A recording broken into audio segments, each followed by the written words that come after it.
Hello, brave souls. Wanted to share a astrological weather report. On Sunday, Uranus went into Gemini. Now, why this is historically, cosmologically, personally super important is that we have two great cycles, a birth cycle and a death cycle, that are coming into perfect alignment on the week of July 24th. The death cycle began on the winter before the pandemic. At this time, we had a conjunction between Pluto, Saturn, and Jupiter at the last degrees of Capricorn, and it played out archetypally on point. Pluto, death, corruption, and the tectonic forces of lava that create the fecund soil for new life to take hold. Magnified by Jupiter, and we get the global pandemic. Saturn, constrictions, limitations, expanded also by Jupiter, and we get the global lockdown. Saturn and Jupiter, being the faster moving planets, moved out of Capricorn. But Pluto did this dance at the last degrees of Capricorn, the anaretic degrees, for about 4 years. They are called the killing degrees because one thing must die in order for something else to be born. It's sort of like the seed of the yin going into the yang and going to the most intense.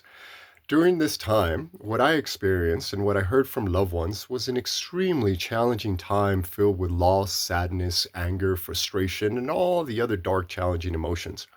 I was so inspired because most of them were doing their best to tend to those emotions, to feel them and metabolize them, going into the inquiry.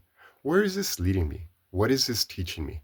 That, I feel, is the cosmological mate weight that's turning in the great turning, the great work of our times, to be with those dark emotions. So, right when Pluto is about to exit for real, on the Sunday before the national elections, he hits an opposition to Mars. Oppositions are of the nature of Saturn, so they are confrontational and most intense.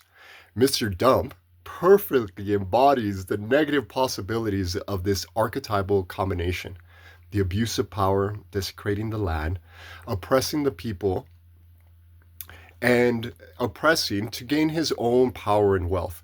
But fear not, brave souls. In our holographic universe, what the East calls Maya, for every night there is a day, for every high there is a low. And as Martin Luther King shared, the arc of the moral universe is long, but it bends towards justice. For the darkness that Mr. Dump embodies, there is a light being born within us. Then Mars, right, hits that opposition right before the elections, goes into a retrograde in Cancer. Mars retrogrades I have found to be the hardest because they deal with our vitality, our enthusiasm, our will, and did it in Cancer, the home of the moon. So imagine you're a big badass warrior with this huge sword and you're in grandma's house, where everything is cozy and very delicate. The two ends of the possibility is that unhealthy Yang, like Mr. Dump, who during this time passed legislation that eroded protections on the land and the female body, further abusing his power for his benefit. The other possibility is to lean into the challenges, to let go of that unhealthy Yang parts within ourselves and devote ourselves to be in service of the Great Mother, bringing things back into balance, healing our unhealthy Yang. I feel this is the core team that the astrology is really showing us. So after Mars retrograde, we go into a super watery time. We have Saturn and Neptune at the anaretic degrees of Pisces, a water sign. And we have Jupiter at the last degrees of Cancer, another water sign. And then we have all our personal planets, the Sun, Mercury, Mars, Venus, going through the last degrees of Scorpio. For me and others was a profound time to tend to the wounds, pain, and disconnection that I had caused in my life and those around us. Then in January, so Pluto enters Capricorn, and all the personal planets, it's like the first time that Pluto, okay, this is the new vision type thing. And then all our personal planets have a deep sit down with Pluto. So it's kind of like the pilot episode that is showing us what the movie is going to be about for the next decade or so. This is when Renee Good and Alex Preddy were killed by ICE. Both died trying to protect others, articulating the healthy Yang in service of the Great Mother, putting their bodies to protect life. So this is the death cycle. The death cycle of Jupiter, Saturn, and Pluto is super rare. The last time it happened was 787 and 1894 BCE, the rise of Babylon. So, this great cycle is gesturing to the rise of the patriarchy and the fall for it. For recorded history, humanity has been ruled by the unhealthy yang, by an oppressive hierarchy of power and income inequality. If we look at power and wealth during the ancient Greeks, Rome, the Dark Ages, the Middle Ages, and now, in our modern world, we find the same hierarchy where the masses are oppressed, the earth is desecrated for the benefit of the very few. This system is dying due to its profound corruption and inherent structural flaws. Great thing. The birth cycle. Woo! Grab your seats, grab your popcorn. The great cycle started in 590 BCE, what is referred to as the Axial Age. During this time, you had an effluence of consciousness. This is the time of Buddha, of Taoism, of Confucianism, the Hebrew prophets, Jeremiah, Ezekiel, and the second Isaiah. We also have the roots that lead to Socrates, Plato, and our Western mind, right? All these people got reality. What all these mystical and indigenous traditions have shared is that they know that we live in a universe that is alive, that has its own will and purpose, and is constant communication with us, leading us home. That underneath all apparent dualities, all oppositions, all contradictions, all matter and all form, underneath you and me, there is a unifying force that animates all of creation. This force has been called by many names: the Tao, Source, Creator, the Father, the Son, the Holy Spirit, the Great Mother, the One. But she is beyond all names and descriptions. She is transcendent, embodying every part of nature and every particle of creation, and she is immanent, residing within each of us. She permeates life with an inexorable force of love. She is always life. Life is always working for us. Our modern science is catching up to our mystical and indigenous traditions. As science has pierced deeper and deeper into matter, what they've discovered is a phantasmagorical world. They have discovered an interconnected and interdependent field of energy, consciousness, life that is receptive and responsive to our inner state. The basis for the New Age movement and the power of manifestation. We live in a holographic universe that mirrors and reflects our inner world. As above, so below, as within, so without. During this time, the Axial Age, there was a triple conjunction between Pluto, Uranus, and Neptune. Neptune, this yearning, this longing for meaning and connection, the possibility of oceanic bliss. Uranus, impulse towards freedom and awakening, rebirth, breakthroughs. And Pluto, the impulse to regenerate and transform, purification and purging, all supporting us to live like Rumi, knowing that we, our individual droplets, contain the entirety of the universe, like Blake, that we hold infinity in the palm of our hands. So, Sunday, as Uranus moves into Gemini, these three planets are coming into a 60 and a 120-degree aspect. This is of the nature of Venus and Jupiter. So you have those three big heavyweights supported by Venus, love, harmony, Jupiter, expansion, support. So it's providing the opportunity, possibly, of a second axial age, but even better. To heal our unhealthy yang driven by self-interest and actually be in service to the Great Mother. To live like a red blood cell within the larger body of life, how we lived as humans for the vast majority of our 300,000 year existence, right? This modern world, blink in our existence. So the apocalypse is multivalent. On one pole, it is the end of the world as we know it. On the other, it is the great revealing, the awakening. They are both happening at the same time. They are both coming into alignment on that week of July 24th, right? So we're in that preview thing. And one of these reasons that I share this for you is that the immense challenges that we face is causing a lot of stress in our bodies. Knowing these stories, knowing the times that we're in has helped me to lean into the challenging emotions within me. Understanding that as our world goes through this metabolization, all I can do is my best to tend to the challenging emotions within me, to care for those around me, to take care of the space around me.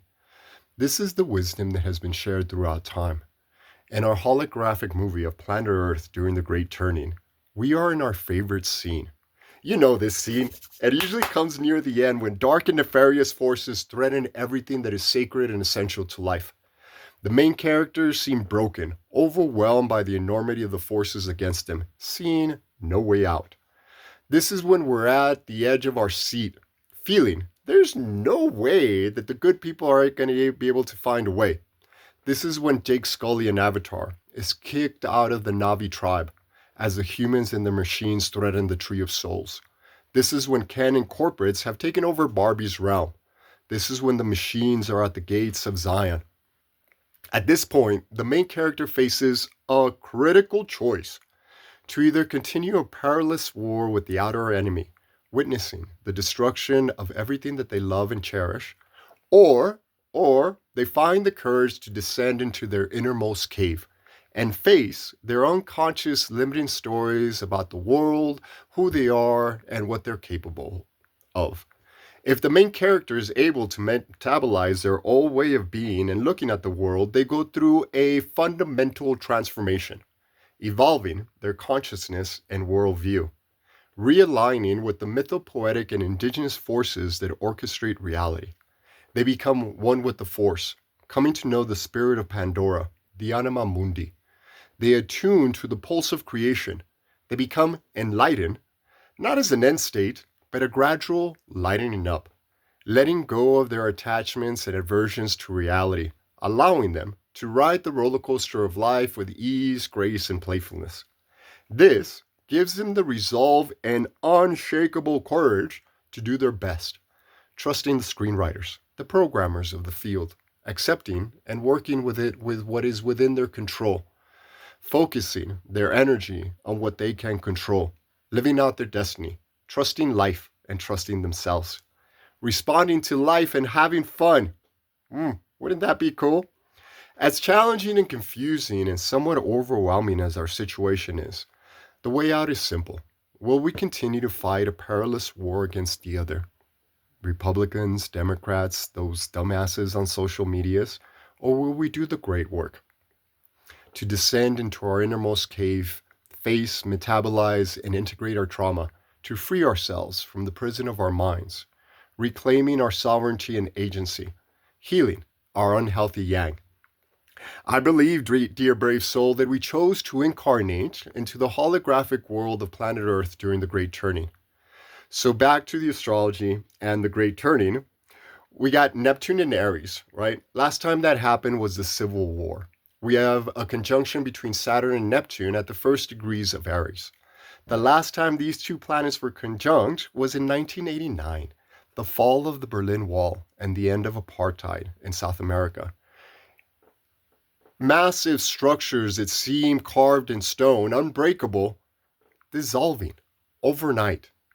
The US is going through a Pluto return and its third Uranus return, Uranus, creating very, very similar forces that birthed this nation. July 4th is a hot point. I highly recommend meditation, cleansing, being the eye of the storm. Uranus going into Gemini is the first real taste of this birth cycle, right? We've been in the death cycle pretty intensely. This is the first whisper, the first hint of what the birth could be. So the turning and the great turning has begun. It's going to play out for a couple of years. How it's going to turn out, I have no idea. But what all these traditions share is that we can either be the effect of the world, triggered, reacting, or we can be the cause of our lives, right? So we can either be fighting that other enemy, trying to control things that are out of our control, or we descend into our innermost cave and do our best to do what's within our control, responding to life with the full breadth of our creative abilities, doing our part in the possibility of the greatest comeback of all time. We, I believe, are the ones we've been waiting for. Our medicine, our responsibility, is to live out our destiny, playing our avatar to the best of our abilities, freeing ourselves from the prison of our minds, from our limiting thoughts, from being ruled by fear and the unhealthy yang, by learning to work with a human biodynamic meat suit. What a genius, right? All these sensory organs, your vagus nerve, your breath, simple. Switch you from survival mode to down-regulated. From fear to love. The eternal battle between fear and love is upon us. Love is a practice. So, I do believe love is indeed going to save us. If you want any help with your practice, hit me up.